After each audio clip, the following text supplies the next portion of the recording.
To some things, rigidity may be a virtue of great advantage. To others, it may be a facet of great detriment. I would imagine that such a topic would be often on the minds of engineers. Bridges and skyscrapers alike must be planned with such things as the ratio of rigidity and flexibility taken into account so as to possess maximum function, safety, and durability in light of their environments. This could likewise be said about the rigidity of man. We indeed must also maintain a foundation of faith, principle, and integrity, while we must maintain the flexibility to remain teachable, growable, and able to undergo refinement. We must possess confidence alongside meekness, servanthood alongside leadership, and humility alongside authority. Nowhere is this more true in my estimation than in Christian leadership.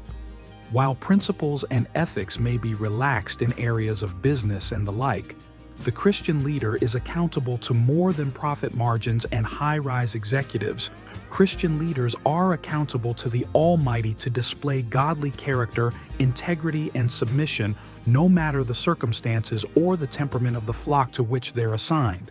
By no means is this a discourse setting impossible expectations upon God's appointed shepherds.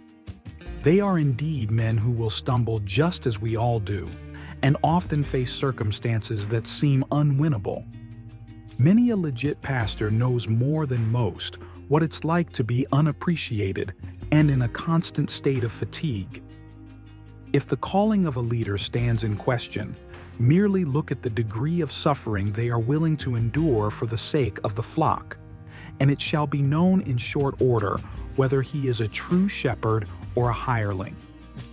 The topic of rigidity in Christian leadership is a difficult one to address, as it is subjective and ever-changing.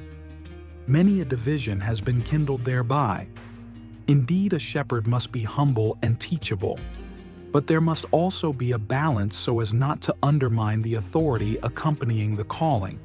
The seasoned shepherd's heart is no place for timidity. The seasoned shepherd knows well the difference between meekness and weakness. The balance of rigidity and flexibility is one that must often be the subject of introspection and prayer. Just as the rigid structure that fails to yield to the shifting winds will succumb to detriment of structural failure, so too will the structure with too much flexibility have poor strength of foundation and topple when intended to stand. The shepherd must endeavor to maintain a firm grip without crushing the respective flock or ministry. Yet he must likewise relax the grip enough so as to enable the Lord to direct its path at any junction. By my estimation, this task is not to be coveted by any but the truly called. Not only is there the ever-present flesh to be crucified daily, but the consequences and hurt from former unfavorable encounters that may weigh heavily upon the pastor's heart, thereby causing hesitation to enter again a similar arena reminiscent of those that brought about yesterday's unfavorable circumstances.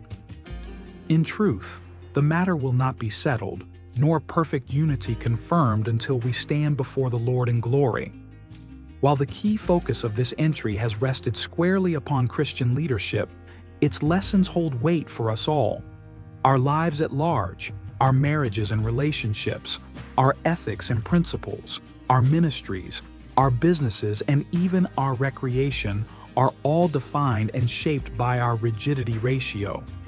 We must never cling so tightly as to crush the object at hand. But likewise, we must never be so flexible that we have no root from which to be upheld, and no foundation upon which to stand.